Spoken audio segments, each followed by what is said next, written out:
Hello बच्चों, कैसे हैं आप लोग। हम लोग पढ़ने जा रहे हैं आज मैट्रिक्स। इसको हिंदी में बोलते हैं हम लोग आबिर्भाव ना, मैट्रिसेज और मैट्रिक्स। मैट्रिक्स बोलिए या मैट्रिसेज बोलिए, एक ही बात होता है। मैट्रिसेज का मतलब होता है बाबू एक से ज्यादा। जब एक से ज्यादा मैट्रिक्स अगर होता है तो उसको मैट्रिसेज बोला जाता है, और जब एक होता है तो उसको मैट्रिक्स बोला जाता है। ठीक है ना। तो हो सकता है कि कभी आप स्टडी कर रहे हैं तो कभी आपको मैट्रिक्स मिले और कभी मैट्रिसेज मिले, तो दोनों सेम ही है। अब देखिए इसमें ना बाबू इसके रिलेटेड एक और चैप्टर है, चैप्टर 4, जिसको हम लोग बोलते हैं डिटर्मिनेंट। हिंदी में इसको शारीरिक कहा जाता है। तो ये दोनों एक दूसरे के रिलेटेड है। अगर आप चैप्टर 3 नहीं पढ़े हैं तो आपको डिटर्मिनेंट नहीं समझ में आने वाला है। अगर आप पढ़े हुए, ऐसा नहीं है कि समझ में नहीं आएगा, समझ में आ जाएगा, लेकिन अगर आप मैट्रिक्स पढ़ कर गए हैं तो डिटर्मिनेंट आपको बढ़िया से समझ में आएगा। मैट्रिक्स में पढ़ना क्या है यह थोड़ा सा देख लेते हैं। बहुत सारा इन दोनों में बहुत कॉमन मिलेगा आपको ना। जैसे इसमें बहुत सारा आपको रो एंड कॉलम ऑब्जेक्ट मिलेगा, तो बहुत सारा कॉमन चीज मिलेगा। जितना मैट्रिसेज है टोटल आपको डिटर्मिनेंट में नहीं मिलने वाला है। कुछ मैट्रिसेज है जो कुछ मैट्रिसेज है वही आपको डिटर्मिनेंट में पढ़ने को मिलेगा। ये दोनों मिलकर बाबू ना जो 100 नंबर का पेपर होता है, जो होता था बीएसबी में, बिहार बोर्ड में, वो अब 200 का हो गया है। तो ये आता है बाबू 40 मार्क्स का। जब 100 नंबर का पेपर तैयार होता था, लेकिन अब हम लोग के पास 200 का, जो अभी कोविड के बाद जो नया पैटर्न बना है, जो नया पैटर्न से एग्जाम हो रहा है, उससे अब 200 नंबर का पेपर हो रहा है बाबू। तो 200 नंबर का जब पेपर हो रहा है अब 14 नंबर का नहीं देगा, 14 नंबर का नहीं देगा, अब 14 से ज्यादा ही देगा। तो 14 दूना 28 हो गया। तो 28 या कह सकते हैं 25 से ज्यादा तो देगा ही। क्योंकि मान लीजिए 200 नंबर का जब पेपर हो रहा है तो हर जगह से तो हर जगह से कुछ ना कुछ तो क्वेश्चन ज्यादा ही देगा ना। पहले जितना होता था उससे तो उतना तो देगा नहीं, उससे ज्यादा ही देगा, 10 नंबर 5 नंबर का क्वेश्चन। तो इसलिए अगर ये चैप्टर 3 और 4 पढ़ रहे हैं तो ये दोनों से मिलकर आपको 25 से ज्यादा नंबर आने वाला है। ठीक है ना। है बिल्कुल आसान। अगर आप थोड़ा सा ध्यान दीजिएगा तो आप बना सकते हैं, जितना भी क्वेश्चन आएगा टोटल आप बना सकते हैं एग्जाम में। ठीक है ना। मतलब यह इंपोर्टेंट है, यह स्कोरिंग चैप्टर है। इससे आप अपने नंबर का स्कोर बढ़ा सकते हैं। ठीक है ना। क्योंकि है लॉलीपॉप क्वेश्चन इसमें मिलेगा आपको, और लॉलीपॉप खुद ये है ही, क्योंकि कुछ ज्यादा है नहीं। कैलकुलस जैसा नहीं है, इंटीग्रेशन डिफरेंशिएशन बहुत सारा फार्मूला याद करना पड़ेगा, ट्रिग्नोमेट्री, ये सब नहीं है। ये अलजेब्रा भी बोला जाता है बाबू इसको ना। जब हम लोग सिलेबस देखेंगे ना, इसका चैप्टर देखेंगे हर चीज में कहां से कहां तक आ रहा है, तो लिखा है अलजेब्रा। अलजेब्रा चैप्टर 3 और 4 ये दोनों अलजेब्रा है। तो अलजेब्रा में क्या मिलता है बताइए जल्दी से। एडिशन, सब्ट्रैक्शन, मल्टीप्लिकेशन, यही ना, जोड़ घटाव गुणा भागा मिलता रहता है। यही सब आपको इसमें पढ़ना है। थोड़ा सा ये जान लेते हैं कि मैट्रिक्स का यूज क्या है, आगे चलकर हम लोग को क्या काम करेगा। तो वैसे हम जितना भी बताए कम ही होगा, हम जितना भी बताए उसको बस बता ही सकते हैं, उसका प्रैक्टिकल हम यहाँ पर नहीं दिखा सकते करके।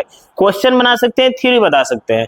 इसका यूज ये है ना कि जब कंप्यूटर के क्षेत्र में हम लोग जाएंगे, जब हो सकता है कि कंप्यूटर साइंस ले इंजीनियरिंग में, तो उसमें देखिएगा बहुत सारा वर्क होगा। तो इसका कंप्यूटर क्षेत्र में बहुत सारा काम है, इंजीनियरिंग के क्षेत्र में काम है, इकोनॉमिक्स में काम है, जो बजट होता है, प्रॉफिट एंड लॉस कोई मार्केटिंग में हो रहा है। जब बजट हो गया तो समझिएगा प्रॉफिट लॉस हो रहा है, उसमें काम पड़ेगा। स्टैटिक्स में काम पड़ेगा, सांख्यिकी में बहुत सारा काम है इसका।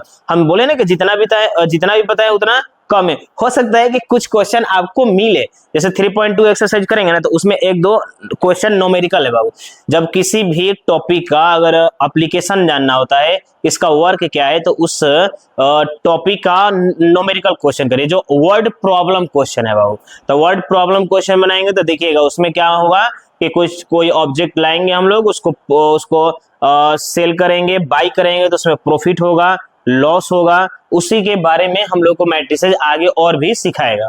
तो मैट्रिक्स का यूज आपको समझ में आ गया होगा कि कंप्यूटर क्षेत्र में काम करेगा, स्टैटिक्स में काम करेगा, इकोनॉमिक्स में काम करेगा, बहुत सारे क्षेत्र में काम करेगा। ठीक है ना। तो थोड़ा सा समझते हैं कि मैट्रिसेज और भी इसका रिप्रेजेंटेशन क्या है, ये कैसे काम करता है, क्योंकि ये नया चीज हम लोग पढ़ने जा रहे हैं, है ना। एक और चीज, ये आपको अपने तरफ आकर्षित करेगा, ये आप अपने तरफ खींचेगा, क्योंकि ये उतना हार्ड है नहीं, ये मजा आता है बनाने में। देखिए मैट्रिक्स जो है ना बाबू, इसमें जैसे हम लोग कह सकते हैं कि मैट्रिक्स स्क्वायर और रेक्टेंगुलर के फॉर्म में होता है। जैसे मान लीजिए क्वेश्चन हम लोग बना रहे हैं, कोई भी चीज, मतलब इसका जो एप्लीकेशन बनाएंगे तो कुछ ऑब्जेक्ट रहेगा आपके पास बाबू। ऑब्जेक्ट लाएंगे हम लोग, ऑब्जेक्ट को अरेंज करेंगे मैट्रिक्स में, तो ऑब्जेक्ट को अरेंज करेंगे तो रो एंड कॉलम में, और जो रूप बनेगा ना वो हमेशा स्क्वायर और रेक्टेंगल के फॉर्म में बनेगा। देखिए मैट्रिक्स को हम लोग ना बाबू इस साइन से डिनोट करते हैं, रिप्रेजेंट करते हैं, ठीक है ना। ये हो सकता है, ये भी हो सकता है, इस तरह से भी लिखा जाता है। देखिए इस तरह से भी लिख सकते हैं आप, और बहुत सारा पुराना किताब में देखिएगा, जैसे 1966 वाला किताब में देखिएगा तो देखिएगा इस तरह से भी डिनोट किया जाता है इसको, मैट्रिक्स को। ये डबल लाइन से भी इस तरह से, ये चारों मैट्रिक्स को डिनोट कर रहे हैं। इस तरह से जब भी लिख दिया गया ना, इसके अंदर कोई भी चीज लिखा हुआ मिल गया इस फॉर्म में, तो हम कह सकते हैं कि मैट्रिक्स का फॉर्म है। आपको ज्यादा हाईलाइटेड ये मिलेगा और ये मिलेगा, मतलब यही तीनों से चलता है, ये बहुत कम मिलेगा आपको, ठीक है ना। इसके अंदर क्या रहेगा, तो हम लोग कुछ ऑब्जेक्ट रखेंगे बाबू, इसके अंदर कुछ ऑब्जेक्ट रखेंगे। वो ऑब्जेक्ट क्या क्या हो सकता है, तो देखिए कोई भी नंबर हो सकता है, कोई भी रियल नंबर हो सकता है, कोई भी इमेजिनरी हो सकता है, कॉम्प्लेक्स नंबर हो सकता है, कोई भी फंक्शन हो सकता है, साइन थीटा हो सकता है, कॉस थीटा हो सकता है, साइन इनवर्स थीटा हो सकता है, पॉलिनोमियल हो सकता है, क्वाड्रेटिक पॉलिनोमियल, लीनियर, मतलब जो भी अभी तक आप अपनी जिंदगी में स्टडी किए हैं, डिफाइन है जो चीज बाबू, जो भी फंक्शन आप पढ़े हैं, ऑल फंक्शन इसके अंदर पुट किया जा सकता है, ठीक है ना। डिफाइन होना चाहिए, डिफाइन का मतलब देखिए यह डिफाइन नहीं है, यह अनडिटर्मिनेंट है बाबू ना, ये इसको बोलते हैं हम लोग नॉट डिफाइन, अनडिटर्मिनेंट बोला जाता है। देखिए ये सब अनडिटर्मिनेट सिचुएशन है, तो ये सब नहीं आएगा। बाकी जो भी आप फंक्शन पढ़े हैं बाबू, जो डिफाइन है इसके अंदर आप पुट कर सकते हैं any real number, natural, fraction ना, X Y Z, any function, बार बार बोल रहे हैं हम। चलिए तो मान लीजिए कि वो फंक्शन को इसमें रखना कैसे है, तो इसमें रो एंड कॉलम का फॉर्म में आपको अरेंज करना पड़ेगा बाबू। जैसे ऐसा नहीं कि बस ऐसे लाकर 1 2 3 4 5 6 7 8 9 ऐसे लिख दिए, ये गलत है। इस तरह से ये नहीं कि सर ये तो है ना, ये मैट्रिक्स का तो चिन्ह है ना, इसके अंदर ये सब लिखा हुआ है, नहीं, इसको हम लोग रो एंड कॉलम के फॉर्म में अरेंज करके लिखेंगे बाबू। तो देखिए जैसे यह देखिए, जैसे ये एक मैट्रिक्स हो गया, इसमें 1 2 3 4 5 6, देखिए यह जो है मैट्रिक्स है बाबू, इस तरह से लिखा जाएगा। इसमें टोटल 1 2 3 4 5 6, इसमें टोटल 6 एलिमेंट्स है बाबू, ठीक है ना। इसके अंदर जो ये ऑब्जेक्ट पार्टिसिपेट कर रहे हैं, जो लिखा हुआ है ये ऑब्जेक्ट, इसको एलिमेंट्स बोलते हैं। ये जो पूरा है ये मैट्रिक्स हो गया।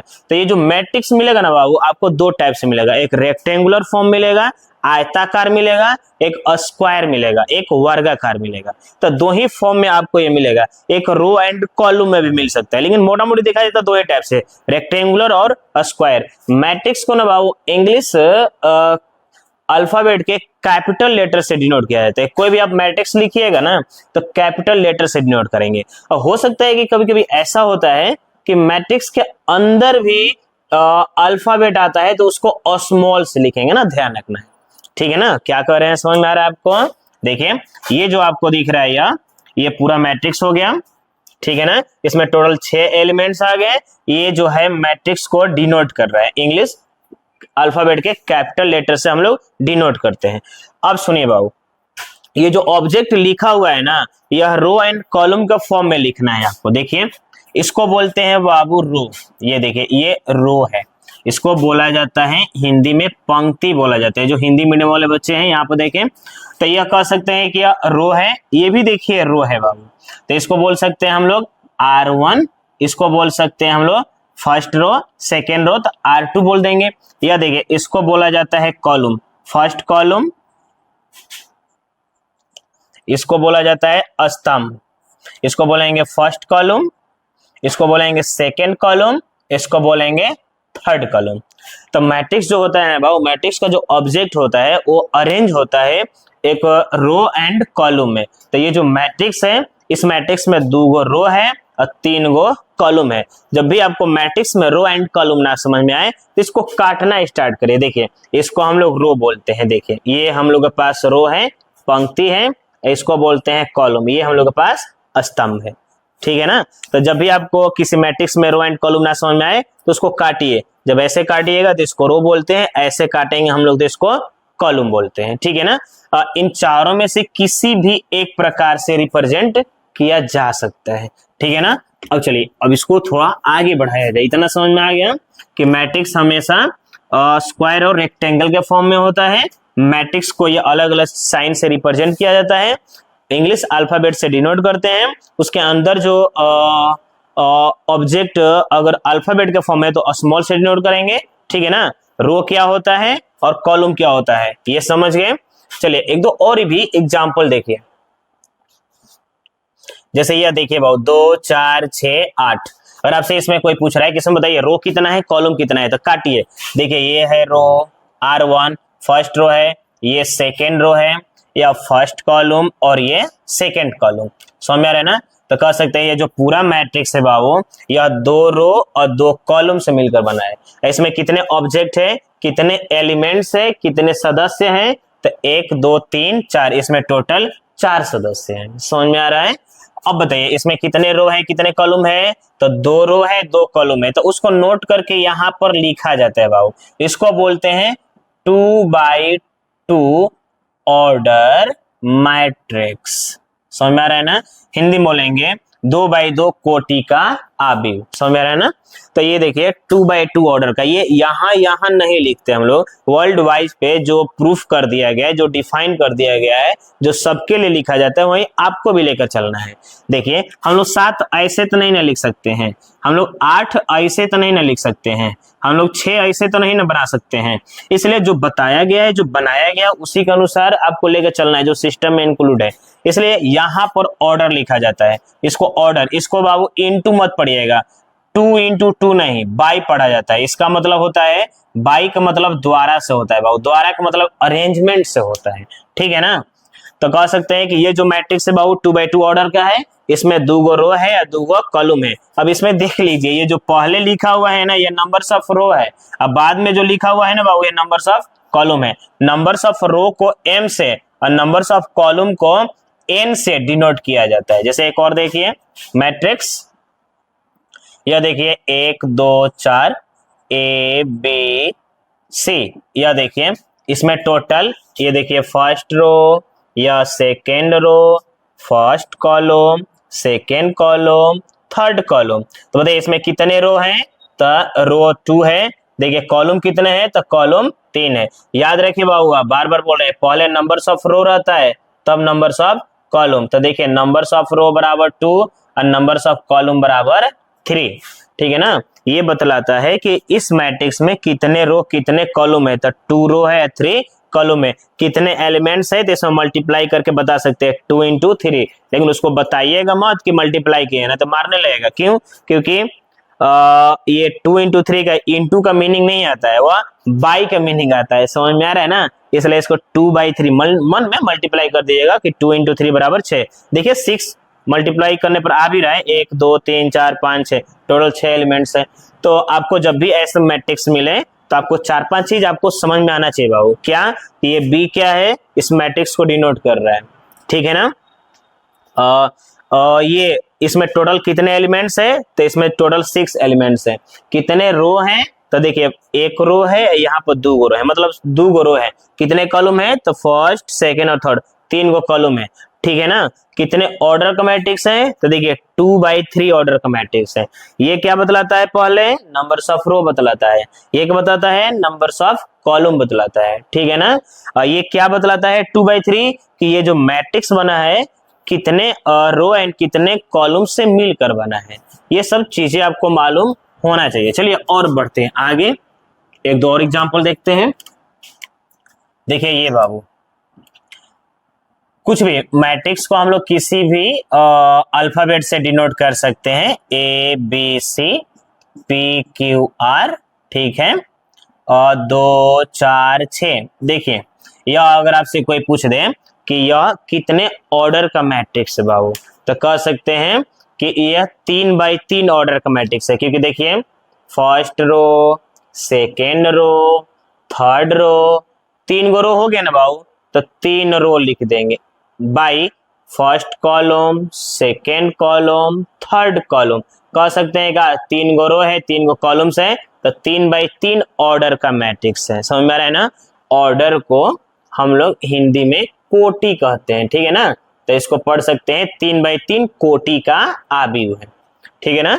चलिए इसमें कितने एलिमेंट्स है बाबू, तो 1 2 3 4 5 6 7 8 9, टोटल 9 एलिमेंट्स है। समझ में आ रहा है। आप चाहे तो मल्टीप्लाई भी करके बता सकते हैं, 3 इंटू 3। इसको पढ़ेंगे क्या बाबू, 3/3 ऑर्डर मैट्रिक्स। चलिए अगर ये इतना तो समझ में आ गया, अब हम लोग से एक और बात समझ में आया। और ये जो रो का नंबर है इसको m से डिनोट किया जाता है और कॉलम का नंबर को n से डिनोट किया जाता है, ठीक है ना। अब बताइए अगर आपसे पूछ दे कि r का प्लेस कहाँ है, r कहाँ है, 6 कहाँ है, p कहाँ पर है, मतलब किसी पार्टिकुलर एलिमेंट्स का अगर स्थान पूछ दे तो बता सकते हैं हम लोग। चलिए एक दो और देखा जाएगा एग्जांपल रो एंड कॉलम का, कि समझ में आ गया आपको। उसके बाद ये जो बता रहे थे उसको बताएंगे हम। जैसे बताइए 2 4 6, इसमें कितने रो हैं, तो देखिए 1 रो है, 2 गो रो है, 3 गो रो है, कॉलम कितना है 1, और कितने ऑर्डर का मैट्रिक्स है, तो पहले रो लिखते हैं फिर कॉलम लिखते हैं। तो कह सकते हैं ये जो मैट्रिक्स है, ये जो मैट्रिक्स है 3/1 ऑर्डर का मैट्रिक्स है। बी नंबर देख लेते हैं, जैसे आपसे ये दे दे ये कितने रो, इसमें कितने रो हैं कितने कॉलम है, तो देखिए 1 रो है और 1 ही कॉलम है, ये 1/1 ऑर्डर का मैट्रिक्स है। सी नंबर देखिए जैसे 2A8, देखिए कुछ भी हो सकता है ना, हम अपने से लिख रहे हैं ऐसे। बताइए इसमें कितने रो हैं, 1 ही रो है, कॉलम कितने हैं, तो फर्स्ट कॉलम, सेकेंड कॉलम और थर्ड कॉलम। यह 1/3 ऑर्डर का मैट्रिक्स है। समझ में आ रहा है, यह देख लिया जाए। 2 4 6 8 -1 5 0 x स्क्वायर, -3 -8 1/4 और 6।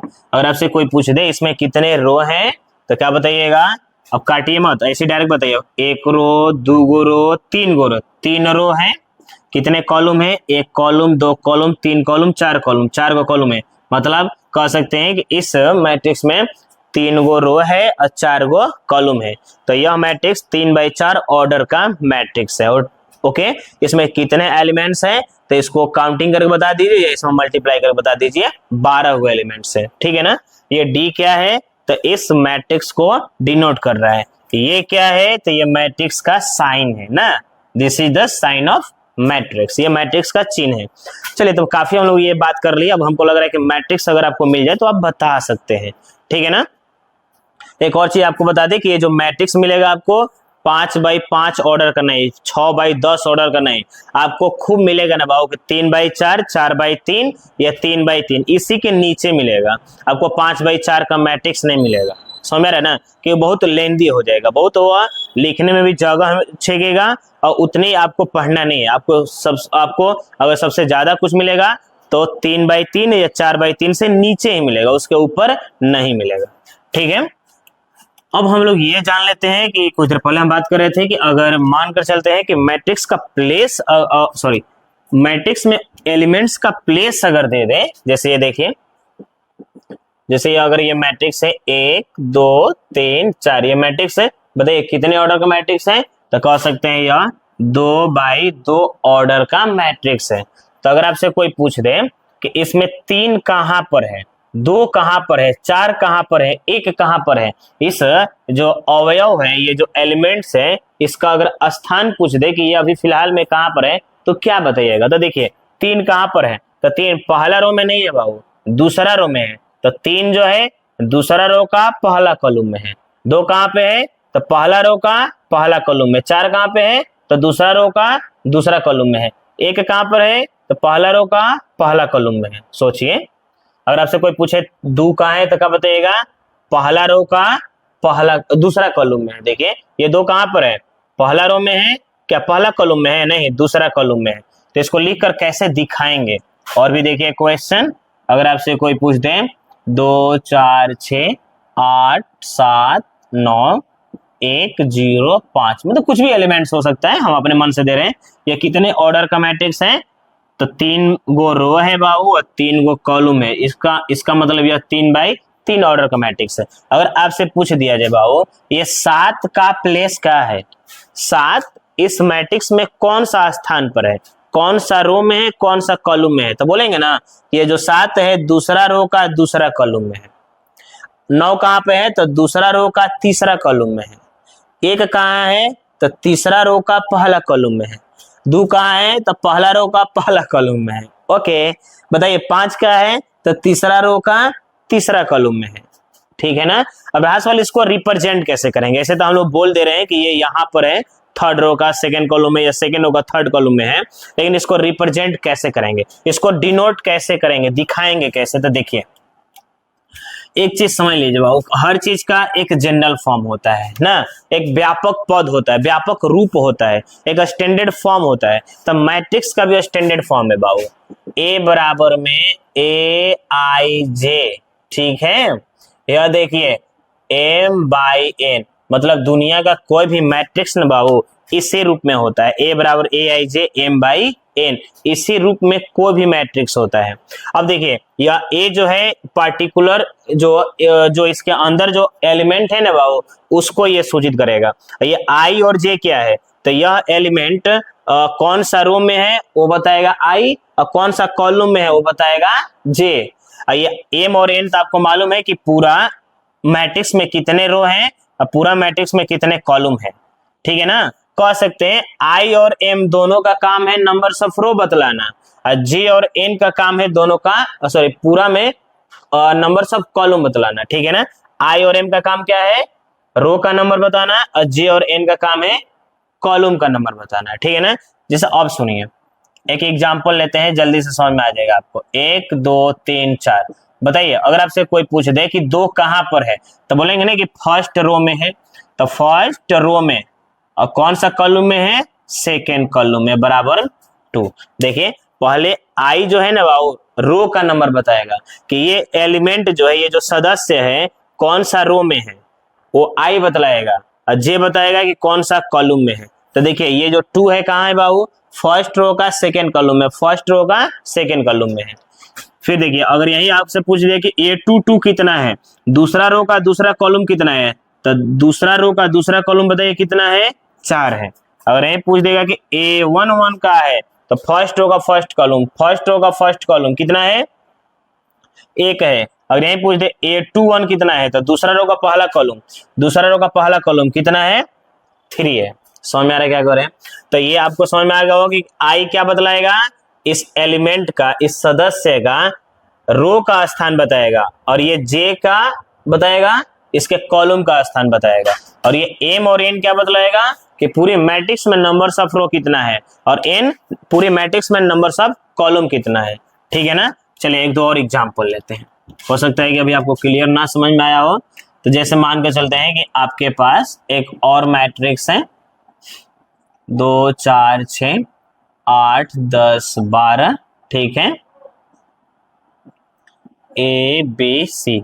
चलिए बताइए जल्दी से मेरे को, अगर आपसे कोई पूछ दे कि A23, ठीक है ना, तो दूसरा रो का थर्ड कॉलम बताइए, दूसरा रो का थर्ड कॉलम कितना है बाबू बताइए जल्दी से, 12। फिर बताइए A31 तीसरा रो का पहला कॉलम, तीसरा रो का पहला कॉलम कितना है, ए है ना। अगर पूछ दिया जाए A22 दूसरा रो का दूसरा कॉलम, बताइए दूसरा रो कौन है, ये तो पहला रो है, ये है दूसरा रो ना, दूसरा रो का दूसरा कॉलम कितना है, 10। ये पूछ दे A13 पहला रो का तीसरा कॉलम, बताइए जल्दी से, पहला रो का तीसरा कॉलम कौन सा है, 6। ये तो मालूम हो रहा है ना वो, आपको समझ में आ रहा है ना कि ये रो है और ये कॉलम है। चलिए इसी तरह से पूछ दिया गया A33 तीसरा रो का तीसरा कॉलम, तो ये तीसरा रो का तीसरा कॉलम कितना है बाबू, सी है। तो इस तरह से आपको अगर ये मिल जा रहा है तो पहले रो का नंबर बताएगा फिर कॉलम का नंबर। तो ये बताएगा कि सेकेंड रो का थर्ड कॉलम, थर्ड रो का फर्स्ट कॉलम, दूसरा रो का दूसरा कॉलम, पहला रो का तीसरा कॉलम, तीसरा रो का तीसरा कॉलम। तो इसमें से हम लोग निकाल सकते हैं। तो ये कह सकते हैं कि ए रहेगा तो A I J M by N होगा, ठीक है ना। बी रहेगा ना बाबू तो B I J M by N होगा, और सी रहेगा तो इसी तरह से C I J M by N होगा, इसी तरह से चलता रहेगा। तो ये समझ में आ गया होगा आपको कि ये कैसे काम कर रहा है। चलिए एक चीज आप मेरे को बताइए, अगर आपसे कोई पूछ दे कि ए बराबर ए आई जे, आप ऐसे इसको समझे ए I J M by N, अगर आपसे कोई पूछ दे कि इसको लेकर 2/3 ऑर्डर का मैट्रिक्स बनाना है, 2/3 ऑर्डर का मैट्रिक्स इस रूप में क्या होगा? चलिए एक बार और समझ लेते हैं। आई क्या बताएगा, इस एलिमेंट, ये एलिमेंट कौन सा रो में है, जे का बताएगा ये एलिमेंट कौन सा कॉलम में है, ये एलिमेंट कौन सा रो में है, आई बतलाएगा, कौन सा कॉलम में है, जे बतलाएगा।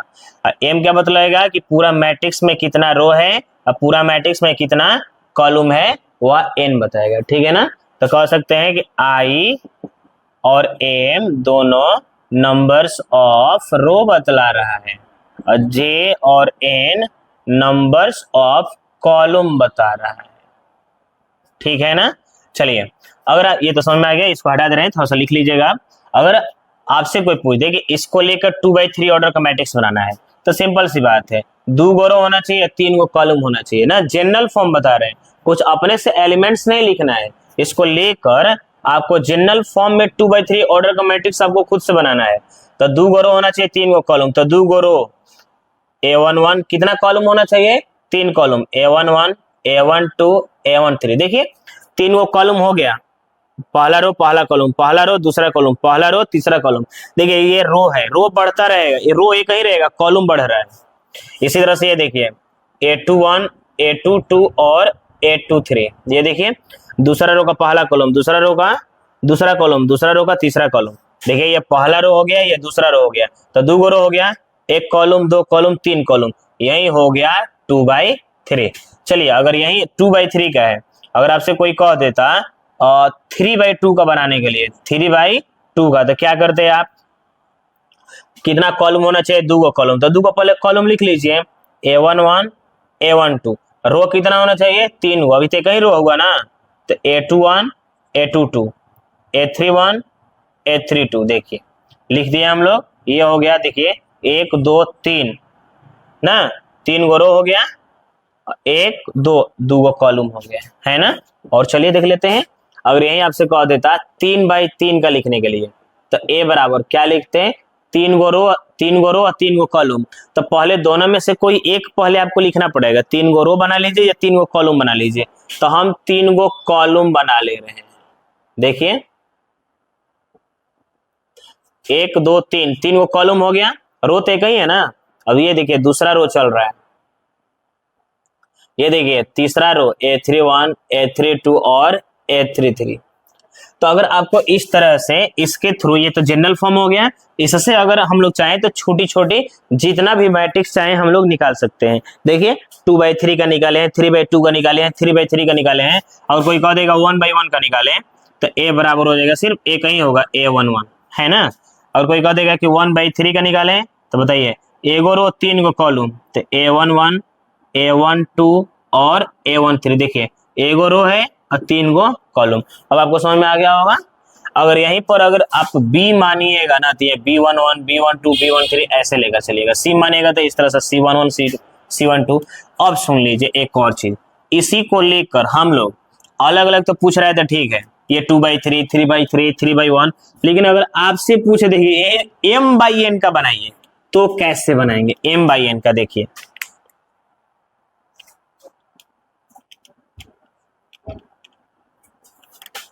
देखिए M/N का कह देगा, अभी हम लोग 3/3 का बना रहे थे ना, 1/3 का 3/1 का बना रहे थे ना, अगर M/N का कह दे बनाने के लिए, तो कैसे बनाएंगे?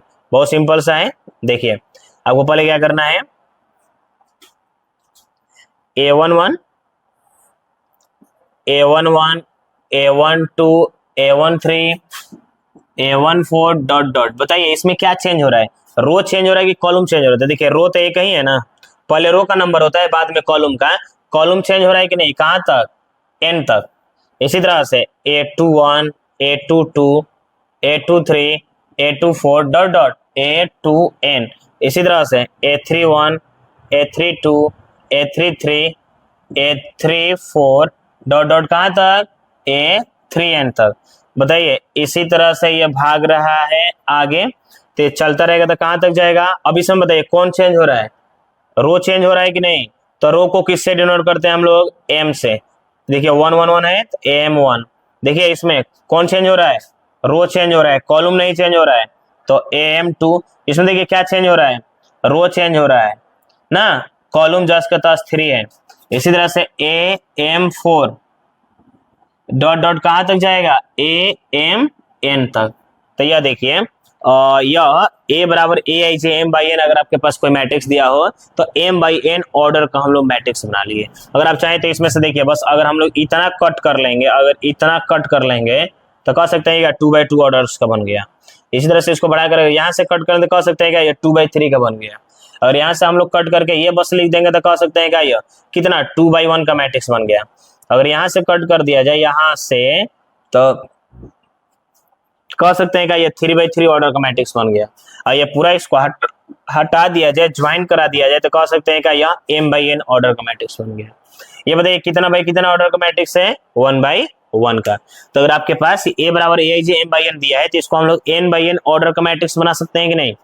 कैसे बना सकते हैं, समझ में आपको, पहले रो का नंबर लिखना है, फिर कॉलम का, फिर रो का, फिर कॉलम का, फिर रो का, फिर कॉलम का। तो देखिए ये रो चेंज नहीं हो रहा है, कॉलम चेंज हो रहा है। रो देखिए 1 1 1 1, कॉलम बदल रहा है, 1 कॉलम 2 कॉलम 3 कॉलम, ये बदल रहा है। इसी तरह से ये दूसरा रो देखिए कॉलम इनफाइनाइट, तीसरा रो कॉलम इनफाइनाइट। उसी तरह से ये देखिए रो सॉरी कॉलम एक ही है और रो बदल रहा है। देखिए देखिए यहाँ पर ध्यान से, कौन बदल रहा है, कॉलम नहीं बदल रहा है, पहले वाला बदल रहा है, तो पहले रो का नंबर होता है। चलिए अब इस चीज को इतना समझ गए तो अब हम लोग पढ़ते हैं टाइप्स ऑफ मैट्रिक्स, ठीक है ना। चलिए एक बार और रिकैप कर लिया जाए।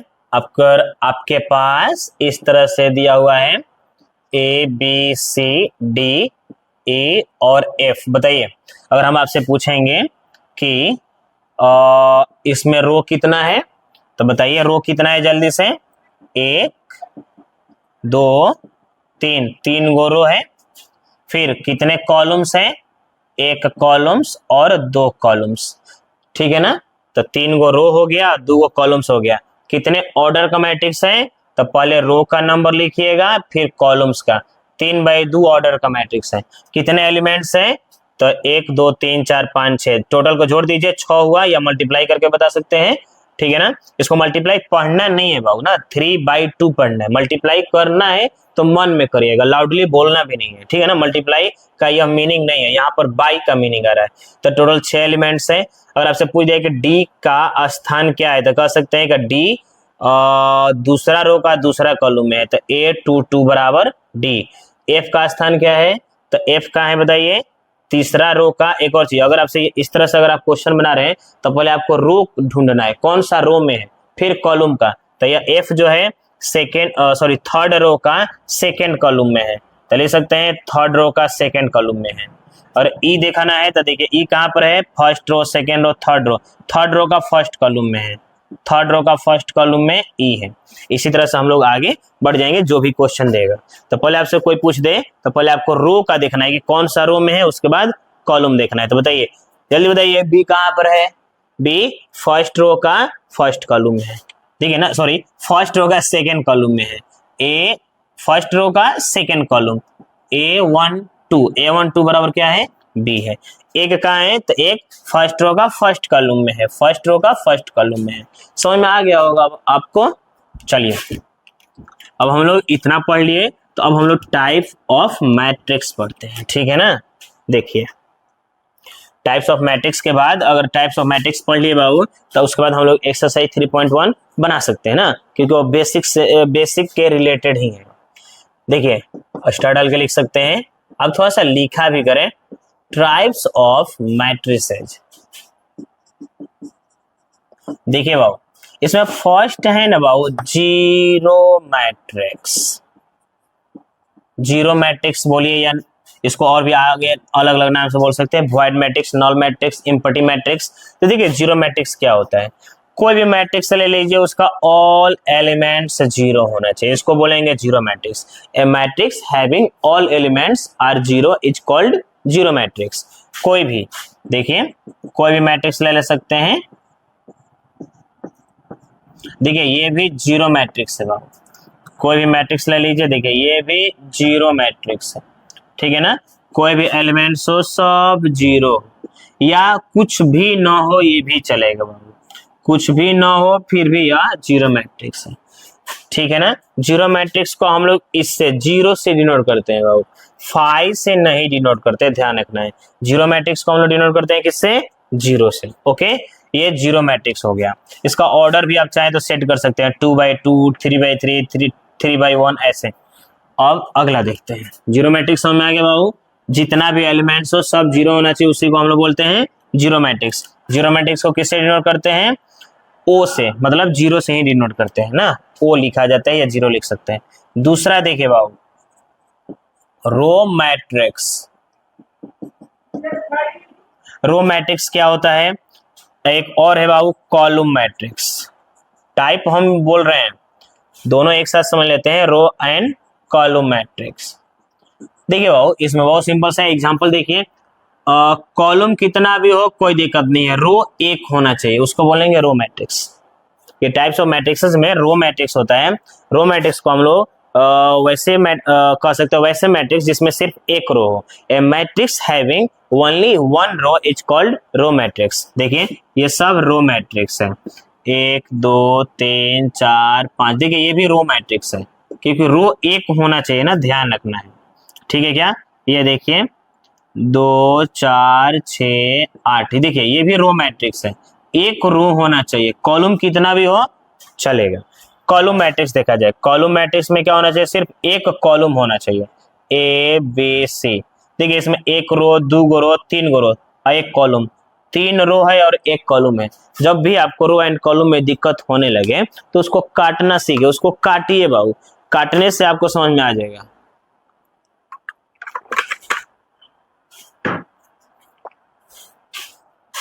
देखिए ऐसे काटने पर मिलता है तो इसको रो बोलते हैं, ऐसे मिलता है तो कॉलम होता है।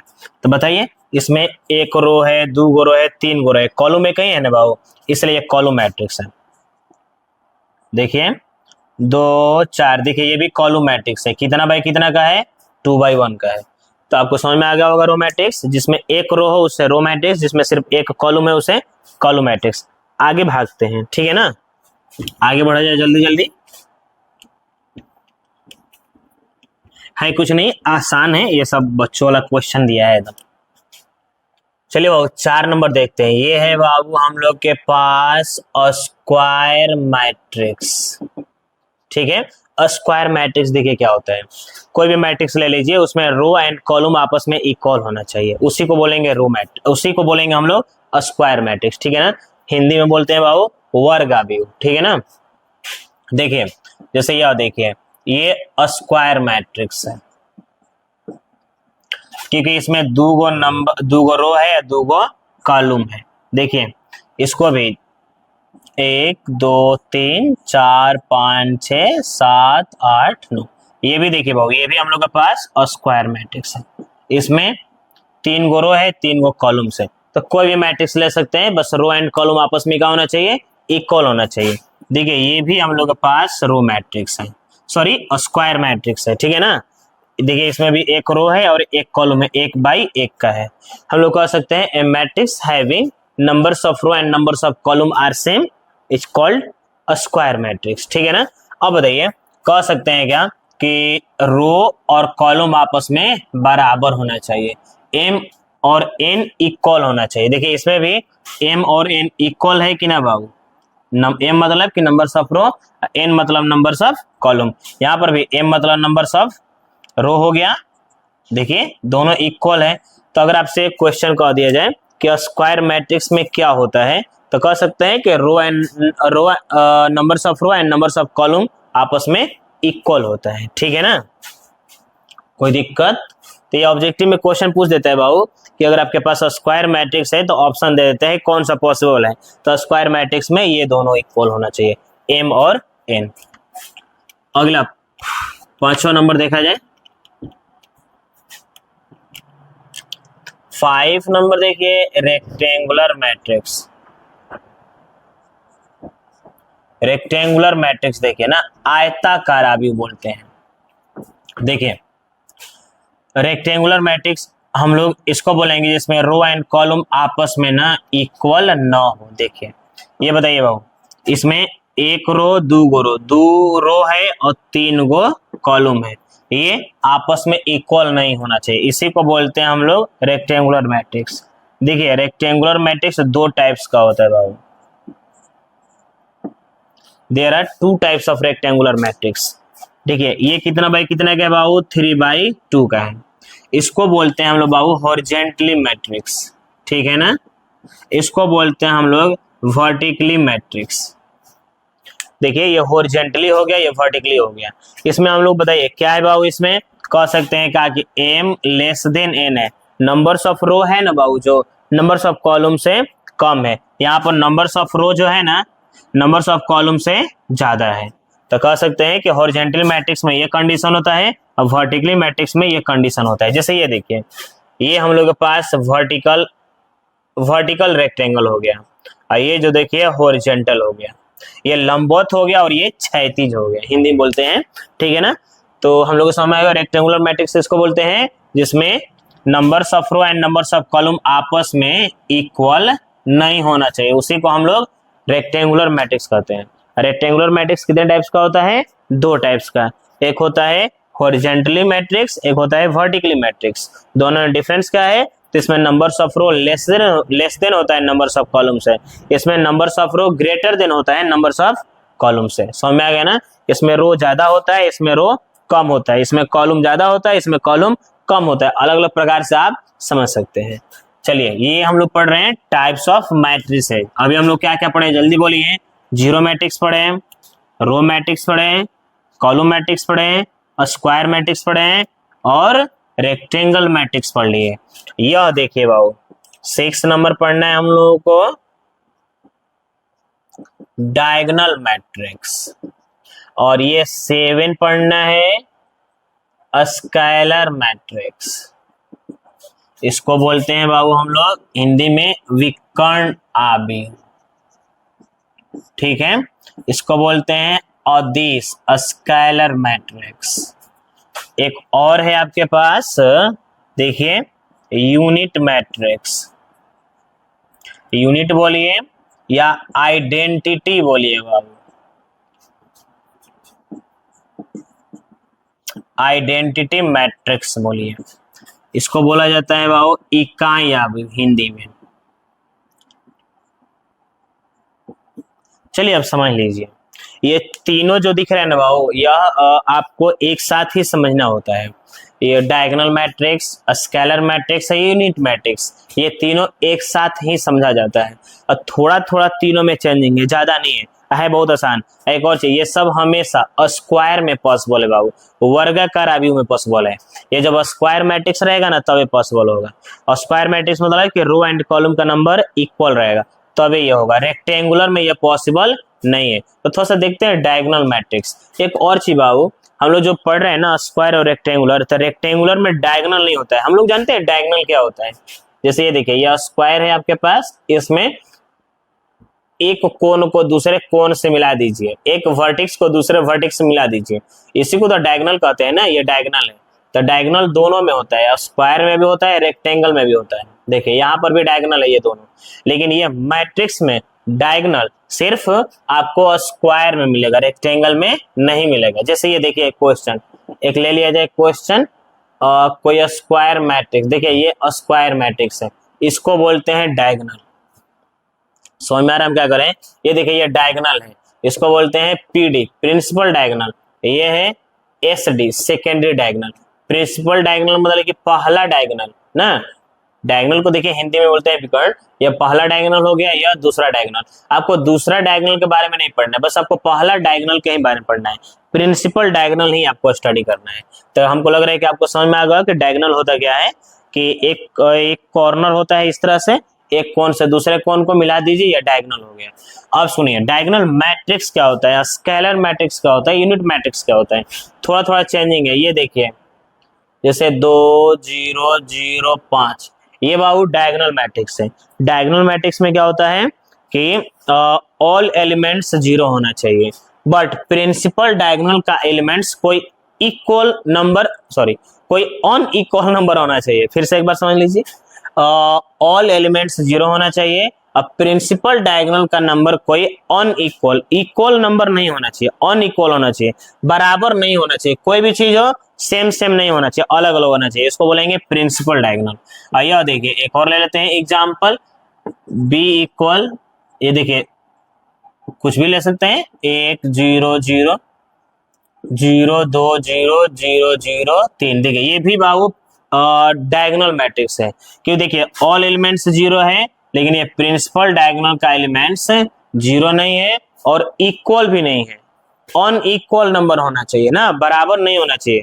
ठीक है राजवर सर, अगर ये बराबर हो जाएगा तो क्या होगा, तो अगर यह बराबर हो जा रहा है सब, जैसे देखिए 4 0 0 4, अगर ये बराबर हो जा रहा है डायगोनल प्रिंसिपल डायगोनल का एलिमेंट्स, तो हम लोग स्केलर में आ जाएंगे। समझ में आ रहा है क्या कर रहे हैं, यह देखिए ये अगर बराबर हो जाएगा तो स्केलर में आ जाएगा। अब बराबर में एक नहीं होना चाहिए, एक को छोड़कर अगर एक हो जाएगा तो यूनिट मैट्रिक्स हो जाएगा, आइडेंटिटी मैट्रिक्स हो जाएगा। तो ये देखिए जल्दी जल्दी आप बताइए, ये बताइए अभी ये 5, ये 5 और ये 5 कह सकते हैं क्या ये जो है स्केलर मैट्रिक्स है, क्योंकि सब बराबर हो गया तो स्केलर हो गया। बराबर में अगर एक एक एक हो जाएगा तो आइडेंटिटी हो जाएगा, अगर ये इक्वल ना होकर अनइक्वल हो जाएगा तो ये हो जाएगा हम लोग के पास डायगोनल मैट्रिक्स। तो समझ में आ गया आपको क्या कह रहे हैं, थोड़ा थोड़ा अंतर है, और ये तीनों किस में पॉसिबल है, स्क्वायर में पॉसिबल है। एक बार और समझ लेते हैं, देखिए 3 0 0 4 ये है डायगोनल मैट्रिक्स बाबू, क्योंकि ये दोनों इक्वल नहीं है। अगर यही इक्वल हो जाएगा तो ये हो जाएगा स्केलर, इक्वल में अगर एक एक हो जाएगा तो ये हो जाएगा आइडेंटिटी। आइडेंटिटी मैट्रिक्स को ना बाबू हम लोग आई से डिनोट करते हैं, आई से, कैपिटल आई से। यह देखिए यह I2 भी लिखा जा सकता है, अगर यही इस तरह से हो 1 0 0 0 1 0 0 0 1, तो ये भी आइडेंटिटी ही मैट्रिक्स है। यह 3/3 का है, ये 2/2 का है, तो 2/2 का है तो I2, 3/3 का है तो I3। आपको 4/4 का नहीं पढ़ना है ना, अगर 4/4 का देखा जाए तो 1 0 0 ऐसे लिख सकते हैं हम लोग, ये तो 6 लिखा जा रहा है, ठीक है ना, 0 1 0 0 0 0 1 0 0 0 0 1। ये देखिए ये I4 है, मतलब आईफोन नहीं है ना, I4 है। ये 4/4 का आइडेंटिटी मैट्रिक्स है, जो आपके सिलेबस में नहीं है, ये ना आपको 3/3 ही तक स्टडी करना है ना, ध्यान रहे, ठीक है क्या या, चलिए समझिए, थोड़ा सा देख रहे थे कि काम कर रहा है कि नहीं कैमरा। चलिए बाबू, तो अगर बताइए जल्दी से, ये दोनों अगर एक ना होकर कुछ और इक्वल हो जाएगा तो ये हो जाएगा स्केलर मैट्रिक्स, है ना। कुछ भी एक को छोड़कर अगर कोई भी चीज बराबर हो जा रहा है, जैसे 6 6 हो गया, 8 8 हो गया ना, माइनस भी हो सकता है, -3 तो ये स्केलर में आ जाएगा। अगर ये बराबर ना होकर अनइक्वल, देखिए अब असमान हो गया ना, बराबर नहीं है ना, अब ये हो जाएगा कौन सा, डायगोनल। जल्दी बताइए ये कौन सा दिख रहा है आपको, यह डायगोनल दिख रहा है ना, क्योंकि 1 4 5 बराबर नहीं है। अगर ये सब बराबर हो जाएगा तो ये क्या हो जाएगा, स्केलर। बराबर में अगर एक एक हो जाएगा तो आइडेंटिटी। तो हमको लग रहा है समझ में आ गया होगा कि डायगोनल में अनइक्वल होना चाहिए, इसमें इक्वल होना चाहिए, इसमें इक्वल में 1 1 होना चाहिए ना। और स्केलर में ध्यान रखना है कि इक्वल हो तो 1 ना हो, अगर 1 हो जाएगा तो वह आइडेंटिटी में आ जाएगा। चलिए 2 और है बाबू ना, ये कितना था, 8 था, 9 नंबर देख लेते हैं।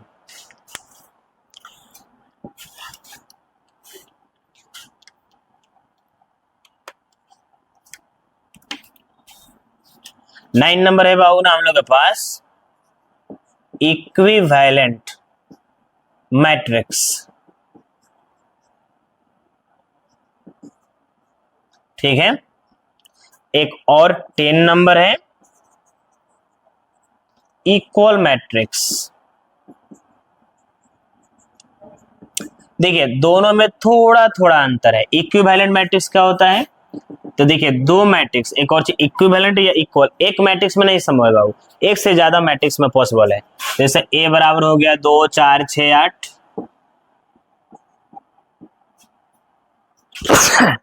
एक बी मैट्रिक्स ले लिया जाए, कान नहीं न फाड़ दिया हम, ज्यादा छींक दिए हम। -3 2 1 और हम कुछ और ले लेते हैं। मानकर चलते हैं कि यहाँ पर है 12। चलिए देखिए बाबू, दो मैट्रिक्स जो है इक्विवेलेंट, या मोर देन टू मैट्रिक्स, दो से ज्यादा भी हो सकता है। तो दो मैट्रिक्स इक्विवेलेंट तभी होंगे जब दोनों का ऑर्डर सेम हो, बस क्लियर। उसके अंदर का एलिमेंट्स क्या है उससे मतलब नहीं है। तो दो मैट्रिक्स इक्विवेलेंट तभी हो सकते हैं जब दोनों का ऑर्डर सेम हो, ठीक है ना। अगर एक 2x2 का है तो दूसरा भी 2x2 का होना चाहिए। अगर एक 2x3 का है तो दूसरा भी 2x3 का होना चाहिए। देखिए जैसे एक और ले लेते हैं, ABCDEF, बताइए कितना बाई कितना का है, या 2x3 का है। एक और ले लेते हैं, 1 4 6, ठीक है, -8 5 और 4। यह देखिए ये भी 2x3 का है बाबू। तो कह सकते हैं A and B are equivalent matrix. Equivalent को हम लोग या सिमिलर की कुंजी से रिप्रेजेंट कर सकते हैं, लिख सकते हैं A and B are similar matrix, ठीक है ना। सिमिलर को ही इक्विवेलेंट बोला जाएगा। दैट्स क्लियर, एक जैसा दिख रहा है, इसके अंदर का एलिमेंट्स क्या हो उससे मतलब नहीं है। तो इक्विवेलेंट के लिए बस ऑर्डर सेम होना चाहिए। 2x3 का है तो दूसरा भी 2x3 का होना चाहिए। इक्वल मैट्रिक्स में देखते हैं बाबू, दो मैट्रिक्स इक्वल मैट्रिक्स तभी कहलाएगा जब, जैसे देखिए 2 4 6 8। देख लेते हैं पहले एग्जांपल से, जल्दी समझ जाएंगे हम लोग।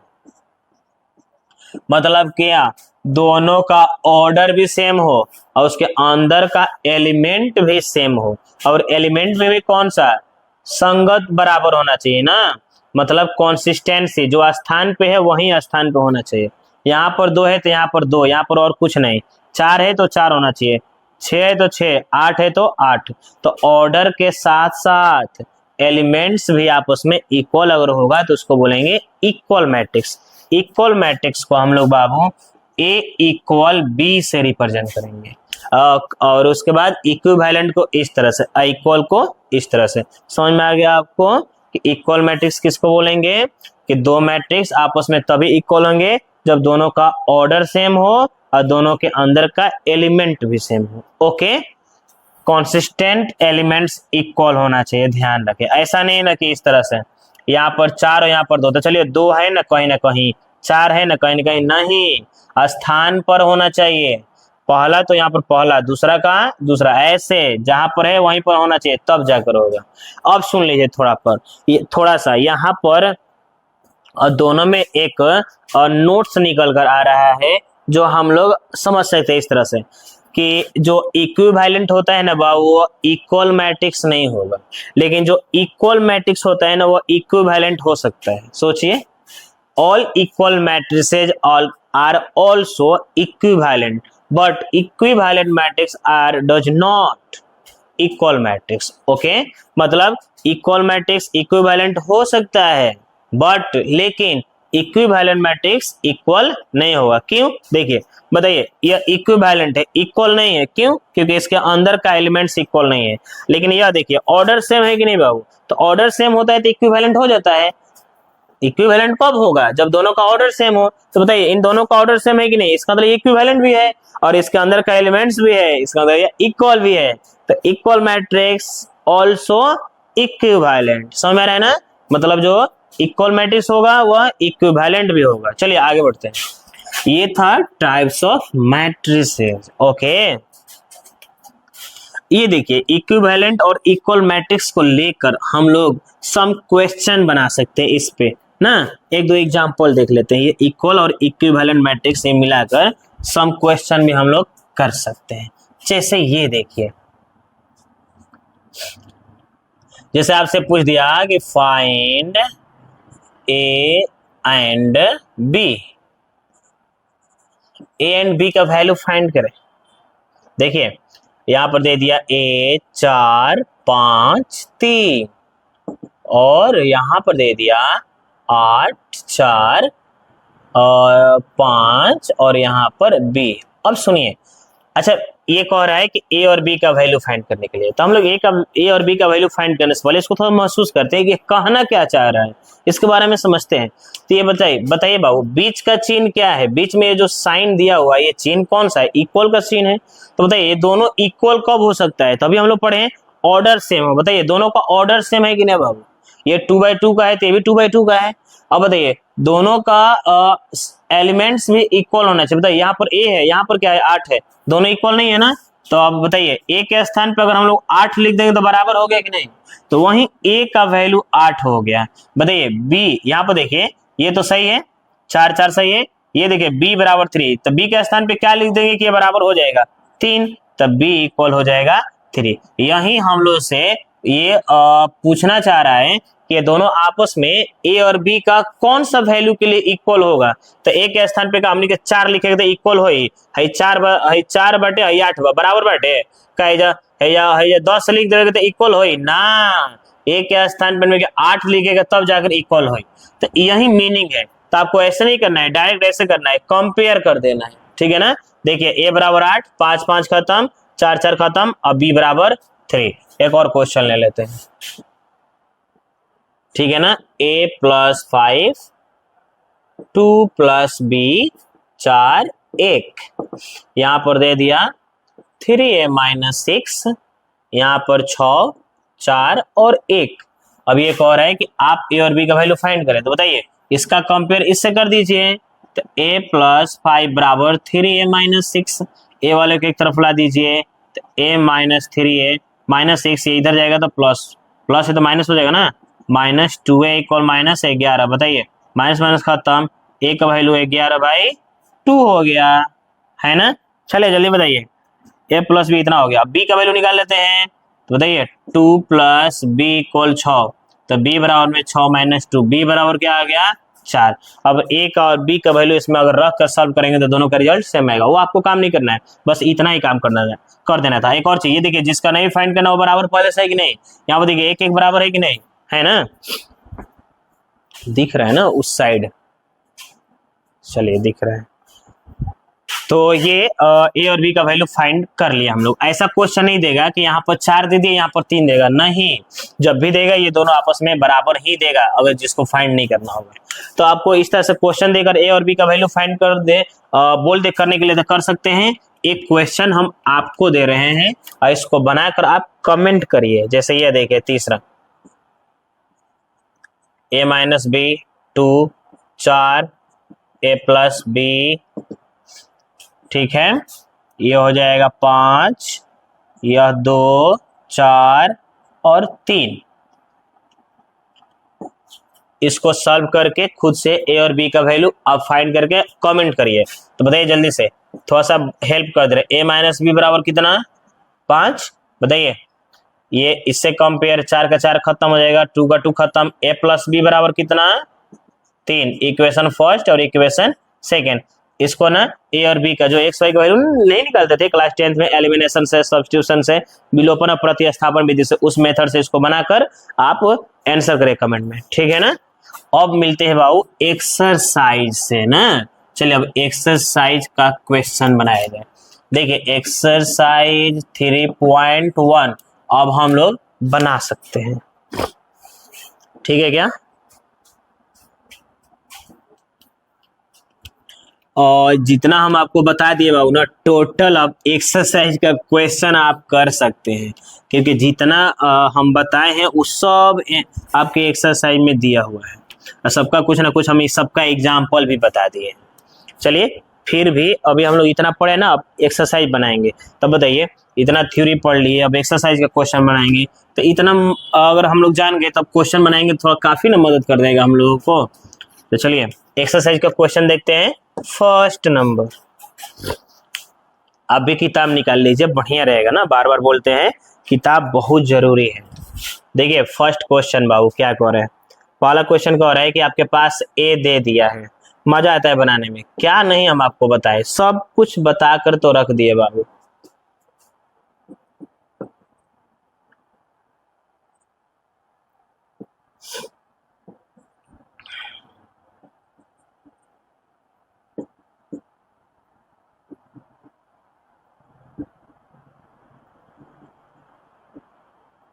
देखिए तो हम लोग से कह रहा है कि राइट करिए पहला। देखिए इसमें ये मैट्रिक्स हो गया ना बाबू। चलिए ये क्या करे, हटाइए इसको। अब बताइए इसमें कितने रो है बाबू। तो एक रो जैसे जो हम बोलते हैं ना कि काटिए, तो एग्जाम में मत काटने लगिएगा, काटिएगा लेकिन शो मत करिएगा। ऐसे ऐसे देखिए, ऐसे स्पर्श कर दीजिए। First row, second row, third row ना, first column, second column, third column, fourth column. तो चलिए बताइए जल्दी से। इसमें इसमें हम लोग से पहला क्वेश्चन पूछ रहा है ऑर्डर कितना का मैट्रिक्स है ना। ऑर्डर पूछ रहा है तो बताइए ऑर्डर कितना है। ऑर्डर का मतलब कि कितने रो कितने कॉलम है। तो 3 गो रो है और 4 गो कॉलम है, तो लिख सकते हैं 3/4। दूसरा देखते हैं नंबर ऑफ एलिमेंट्स कह रहा है, टोटल कितने एलिमेंट्स है। तो इसमें टोटल एलिमेंट्स, एलिमेंट्स समझ रहे हैं ना, एलिमेंट्स मतलब सदस्य। टोटल सदस्य कितना है 12, मल्टीप्लाई कर दीजिए। थर्ड नंबर देखें, कह रहा है कि हम लोग से आप बताइए A13 का वैल्यू कितना है। A13 फर्स्ट रो का थर्ड कॉलम, फर्स्ट रो का थर्ड कॉलम 19 है ना। फिर कह रहा है कि A21 बताइए बाबू, A21 सेकेंड रो का फर्स्ट कॉलम, सेकेंड रो का फर्स्ट कॉलम कितना है 35। फिर A33 थर्ड रो का थर्ड कॉलम, थर्ड रो पहले रो होता है फिर कॉलम बाबू, तो थर्ड रो ये है ना, थर्ड रो का थर्ड कॉलम कितना है -5।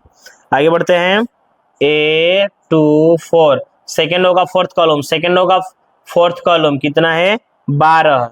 फिर A23 हम लोग से पूछ रहा है, तो A23 हम नहीं बना रहे हैं, या आप बनाकर आंसर कमेंट करिए ना। इसको बनाइए जो आंसर आ रहा है इसमें से देखिए A23 कितना है, सेकेंड रो का थर्ड कॉलम कितना है, उसके बाद उसका आंसर कमेंट करिए, ठीक है ना। चलिए तो ये हम लोग का पहला क्वेश्चन बनकर तैयार। दूसरा क्वेश्चन देखते हैं। ये बताइए बाबू, थ्योरी में हम आपको पढ़ा चुके थे ना, कितने रो है, कितने कॉलम्स है, कितने एलिमेंट्स है, कितने ऑर्डर का मैट्रिक्स है ना, कौन एलिमेंट्स का स्थान कहाँ पर है, ये सब हम आपको बता चुके थे। चलिए अब देखिए दूसरा नंबर। तो अब देखिए बाबू बाय 1 गेट 1 फ्री चल रहा है, ठीक है ना।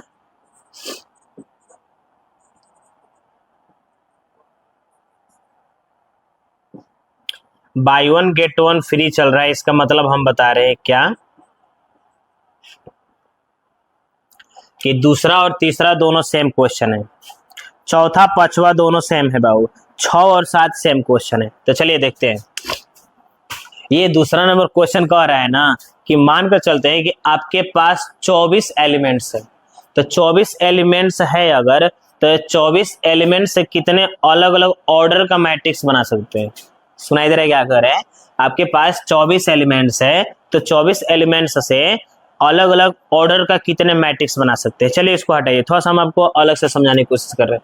जैसे मानकर चलते हैं कि आपके पास 3 गो एलिमेंट्स है, 3 सदस्य है बाबू ना, एलिमेंट्स मतलब सदस्य होता है। तो 3 गो एलिमेंट्स है, सदस्य बोले या अवयव भी बोल सकते हैं हिंदी में, ठीक है ना। तो 3 एलिमेंट्स है, मतलब जो उसमें लिखा जाता है ना वो 1 2 3 4 उसी को बोला जा रहा है।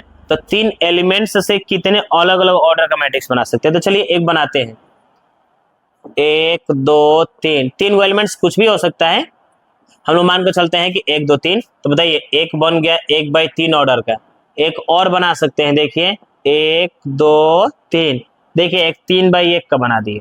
तो जो कोई भी 3 अगर एलिमेंट्स रहेगा तो हम लोग 2 ही ऑर्डर का मैट्रिक्स बना सकते हैं, एक 1/3 का बना सकते हैं, एक 3/1 का बना सकते हैं। सुनाई दे रहा है क्या कर रहे हैं हम। तो 3 एलिमेंट्स से 2 ऑर्डर से ज्यादा मैट्रिक्स नहीं बनेगा। देखिए ऐसा नहीं बनाइएगा ना, क्योंकि ये वेल डिफाइन नहीं है। जब भी हम लोग रो एंड कॉलम लिखेंगे ना तो डिफाइन होना चाहिए। बताइए ये डिफाइन है क्या, नहीं, ये तो ये सही है, ये गायब है, इसलिए इस तरह से नहीं बनाना है। ऐसा बनाना है कि रो एंड कॉलम के फॉर्म में हुआ, रो एंड कॉलम बढ़िया से लिखा हुआ, बढ़िया से अरेंजमेंट हो। तो देखिए 3 एलिमेंट से 2 ही ऑर्डर का मैट्रिक्स बना सकते हैं। चलिए और एक क्वेश्चन देखते हैं। मान को चलते हैं कि आपके पास 4 एलिमेंट्स है, तो 4 एलिमेंट से अलग अलग कितने ऑर्डर का मैट्रिक्स बना सकते हैं। तो एक देखिए, मान कर चलते हैं कि ABCD है, ABCD, तो एक तो 2/2 ऑर्डर का बन गया बाबू।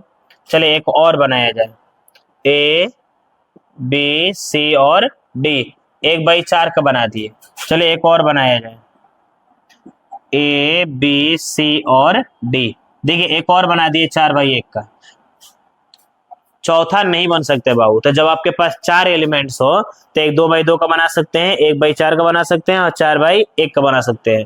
तीसरा मैट्रिक्स नहीं बन पाएगा।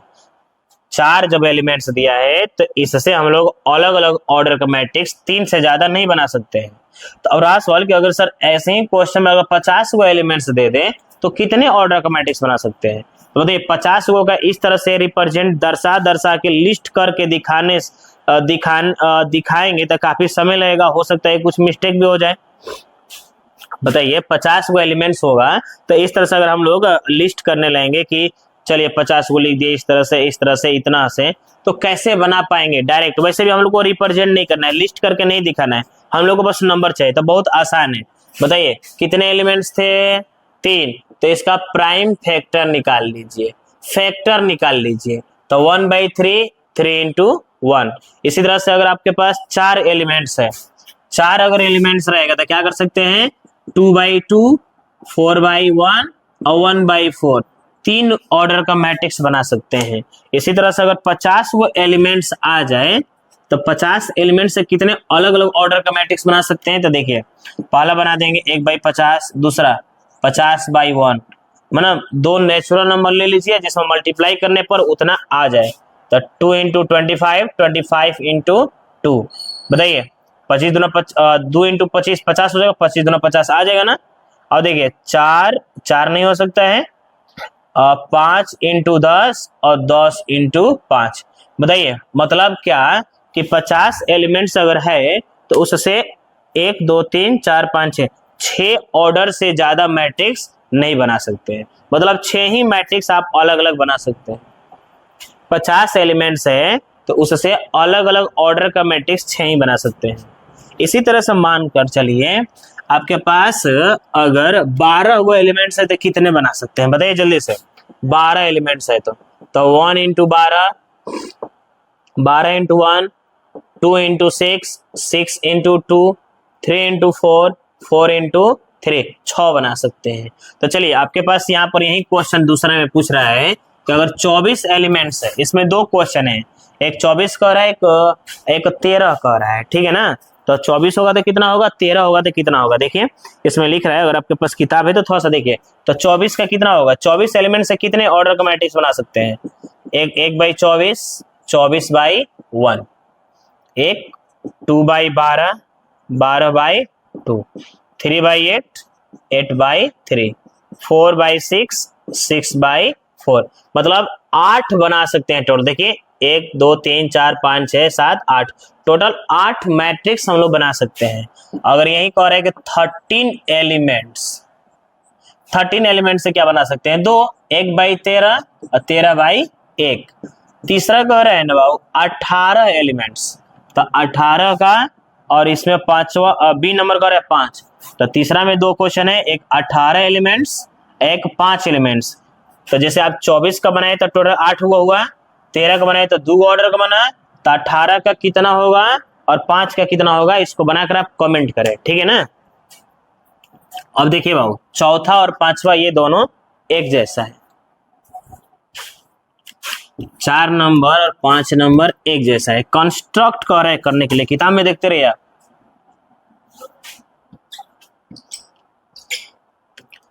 देखिए बाबू 4 और 5 ना दोनों एक ही टाइप का क्वेश्चन है।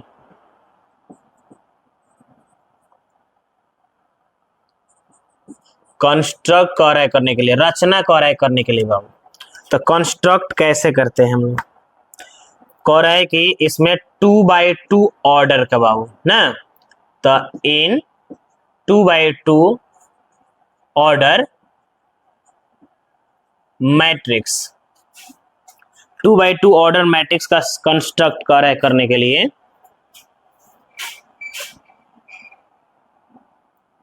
यहां देख लीजिए,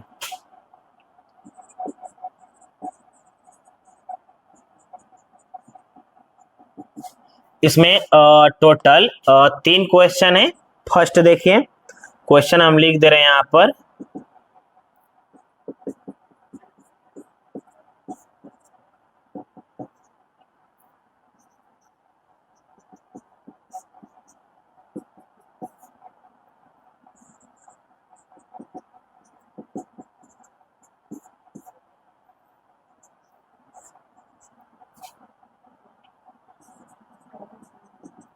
यह देखिए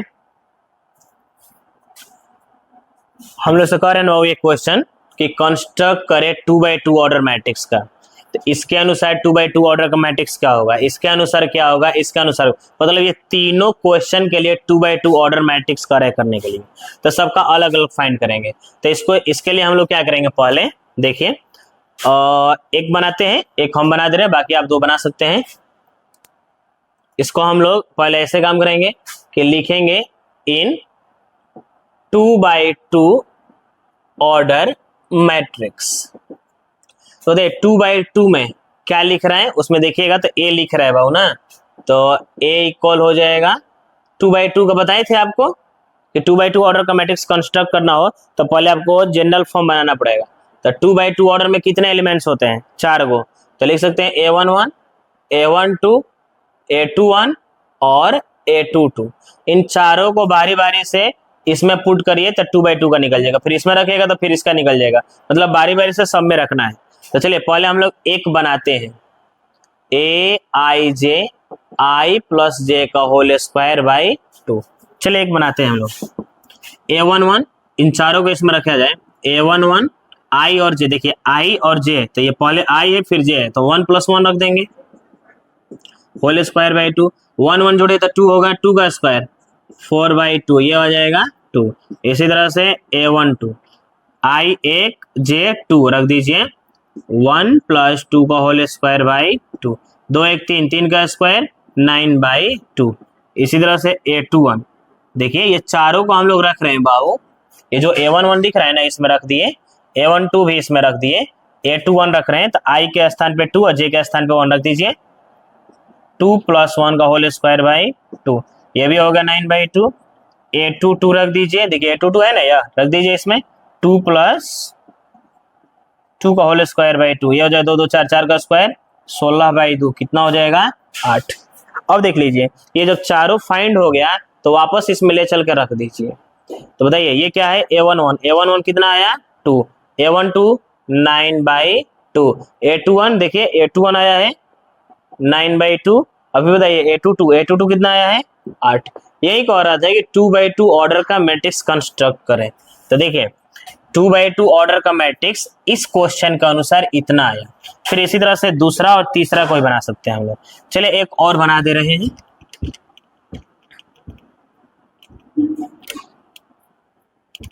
तो ये चीज चेंज नहीं होगा, ये यही रहेगा, बस आप क्वेश्चन लिख दीजिए सेकेंड नंबर, ठीक है ना। सेकेंड नंबर क्वेश्चन देखिए क्या है, Aij बराबर I/J। चलिए चारों को फिर से इसमें रखा जाए, A11 तो 1/1 बराबर 1, A12 रखिए तो 1/2 हो गया, फिर A21 रखिए इसमें, तो I का वैल्यू 2, J का वैल्यू 1, 2/1 2 हो जाएगा। A22 रखिए, A22 रख दीजिए इसमें 2/2 बराबर में 1, फिर से A बराबर लिख दीजिए, बताइए A11 कितना है, A11 1, A12 बताइए A12 कितना है 1/2, A21 देखिए A21 कितना आया है 2, A22 बताइए कितना आया है 1, हो गया 2x2 ऑर्डर का। ये आपको होमवर्क मिल रहा है ना, ये आप खुद से बनाएगा, ठीक है ना, this is for you, okay. इसी तरह से पांचवा है बाबू ना, पांचवा में ना यहाँ पर हम लोग क्या लिखे 2x2 का ना, पांचवा में कह रहा है बाबू 3/4 का लिखने के लिए। तो बताइए 3/4 का क्या होगा, ट्राई कर लीजिएगा आप, 3 गो रो और 3 गो कॉलम होना चाहिए। तो बताइए 3 रो 3 कॉलम, मालूम है, बता रहे थे, सब कुछ हम बता चुके हैं आपको थ्योरी में, है ना।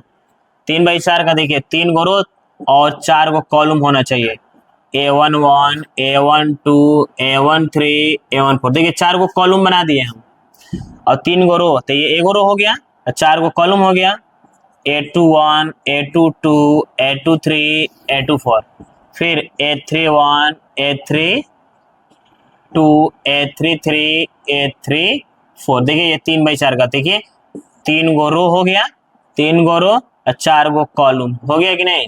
अब ये चारों को बारी बारी से जो क्वेश्चन पांचवा में दिया है उसको लेकर आपको बना देना है, ठीक है ना।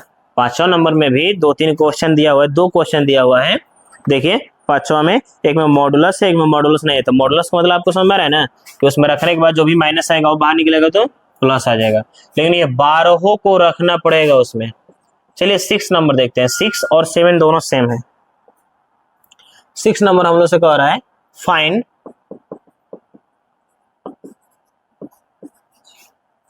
The values of x and y। x और y दोनों का वैल्यू फाइंड कर रहा है, कह रहा है करने के लिए इसमें, ठीक है ना। लिख सकते हैं find the value of x, इसमें 3 कह रहा है बाबू, x y एंड z। लिख सकते हैं कि x y एंड z तीनों का वैल्यू कह रहा है फाइंड करने के लिए ना। देखिए एक दो क्वेश्चन, हम 3 क्वेश्चन एग्जाम्पल में कराए हैं अभी। 4x, पहला क्वेश्चन देख लेते हैं।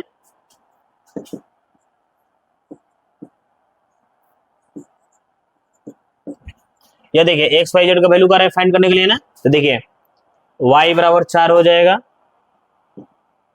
या देखिए z बराबर 3, या देखिए x बराबर 1, 5 5 तक खत्म हो गया, ये आंसर हो गया। ठीक है क्या, पहला क्वेश्चन हम लोग बना दिए। ठीक है, दूसरा नंबर देख लेते हैं। दूसरा नंबर देखिए इसी का 6 का सेकेंड नंबर, ये है x plus y 5 plus z 2xy equal में है 6 5 2 और 8। चलिए कंपेयर करिए, x प्लस, इसको लिखा जाता है इस तरह से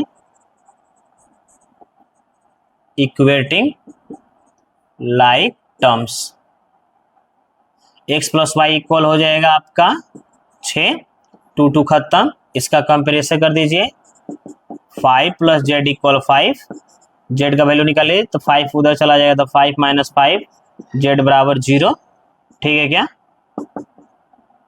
इसको इक्वेशन फर्स्ट मान लेते हैं।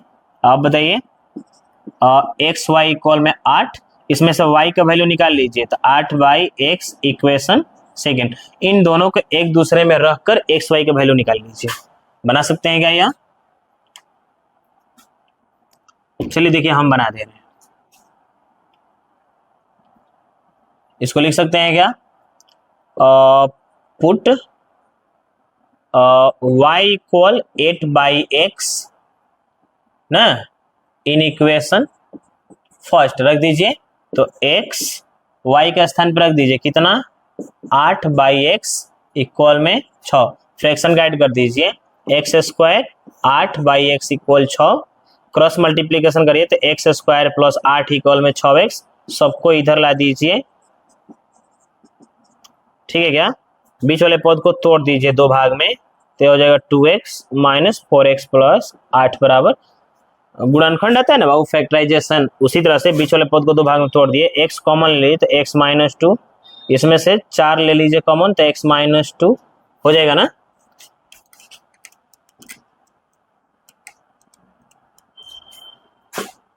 चलिए x माइनस टू रहने दीजिए, और फिर x माइनस 4 इक्वल में 0, x माइनस 2 बराबर 0 ले लीजिए तो x का वैल्यू 2, x माइनस 4 बराबर 0 तो x बराबर 4।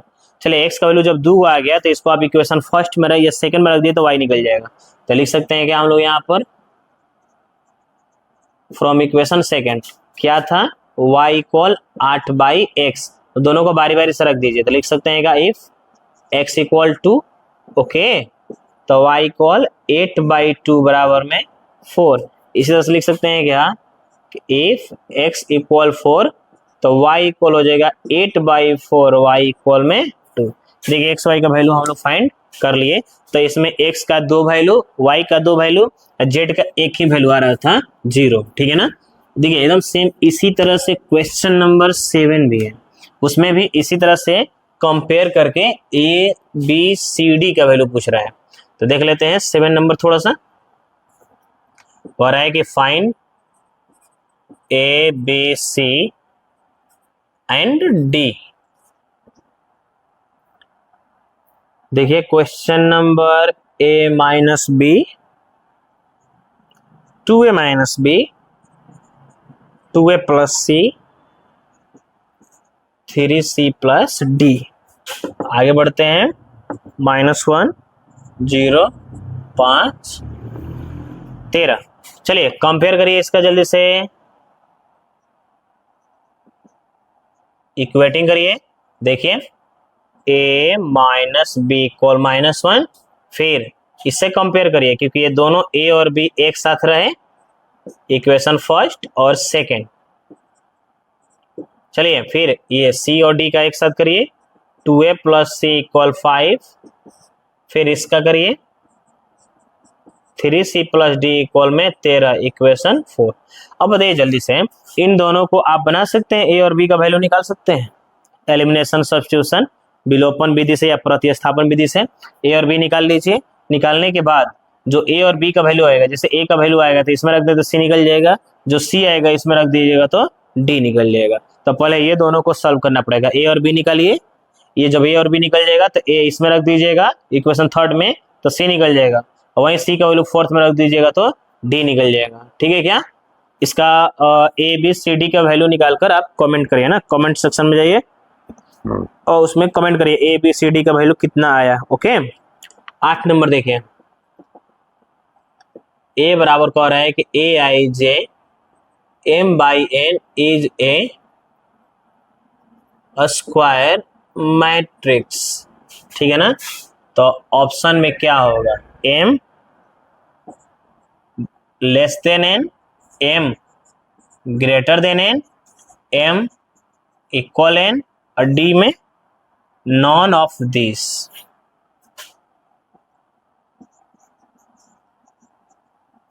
अब सुन लीजिए आप, तो सिंपल सी बात है, अभी हम लोग थ्योरी में पढ़े हैं टाइप्स ऑफ मैट्रिक्स में कि अगर यह स्क्वायर मैट्रिक्स होता है तो ये दोनों इक्वल होता है, एम और एन। तो देखिए इसका मतलब कि इसमें ऑप्शन क्या होगा, सी। 9 नंबर देख लेते हैं। देखिए ये समझ में आ गया ना, जब स्क्वायर मैट्रिक्स होता है तो एम और n, numbers of row and numbers of column equal होता है ना। 9 नंबर देख लेते हैं।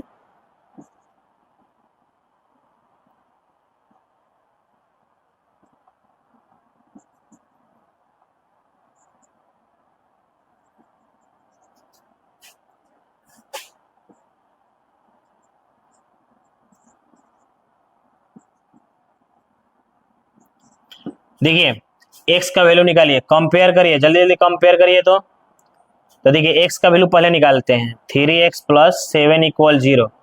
तो बताइए जल्दी से, ये प्लस हो जाएगा तो माइनस हो जाएगा, x का वैल्यू क्या आएगा, -7/3। चलिए इससे कंपेयर करिए तो 2 माइनस 3x इक्वल 4। पहले हम x का वैल्यू निकालना चाह रहे हैं, और 4 माइनस 2, बताइए -3x इक्वल -2, माइनस माइनस खत्म, x का वैल्यू कितना आ जाएगा, 2/3। तो बताइए एक ही क्वेश्चन में x का वैल्यू अलग अलग आ जाएगा, पॉसिबल है क्या ये कभी? नहीं, इसका मतलब कि यह नॉट पॉसिबल टू फाइंड, इसको फाइंड करना पॉसिबल नहीं है, ऑप्शन बी आंसर हो गया। देखिए उसमें लिख रहा है नॉट पॉसिबल टू फाइंड, क्योंकि एक ही क्वेश्चन में x का वैल्यू अलग अलग कैसे आ सकता है, नहीं आ सकता है। ठीक है ना? अगर आ भी रहा है तो इसको रख के इसमें चेक करिए, ये दोनों बराबर नहीं आएगा, अलग अलग आएगा। ठीक है ना?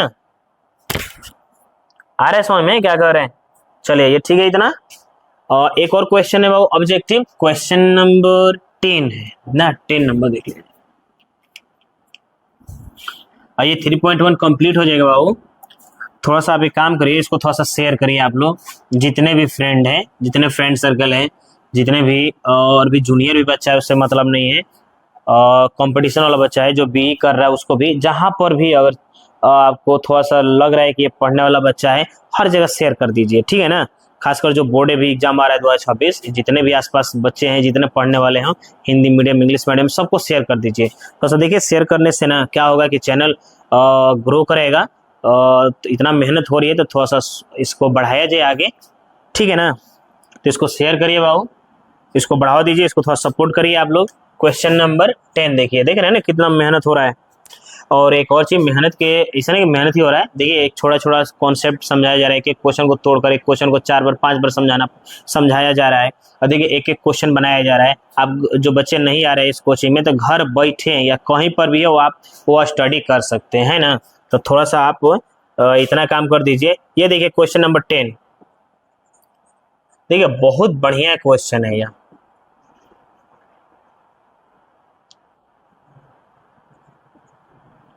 हम लोग से कह रहे हैं ना बाबू कि आप बताइए कि हम लोग से कह रहे हैं कि 3x3 ऑर्डर के कितने मैट्रिक्स बना सकते हैं। 3x3 ऑर्डर का अलग अलग मैट्रिक्स, अलग अलग ऑर्डर का नहीं, जैसे इसी एक्सरसाइज में दूसरा तीसरा क्या कर रहा था, अलग अलग ऑर्डर का कितने मैट्रिक्स, लेकिन ये कह रहे हैं कि नहीं 3x3 ही ऑर्डर होना चाहिए लेकिन मैट्रिक्स अलग अलग होना चाहिए, ठीक है ना। कितने बना सकते हैं, जब उसके अंदर जो एलिमेंट भाग लेंगे वो 0 और 1 होना चाहिए, बाकी कोई एलिमेंट्स नहीं होना चाहिए, 0 होना चाहिए नहीं तो 1 होना चाहिए। बताइए ओआर वाला केस है तो 0 और 1 का मतलब कि 0 सिर्फ 0 हो चलेगा या सिर्फ 1 हो चलेगा या 0 1 दोनों हो चलेगा।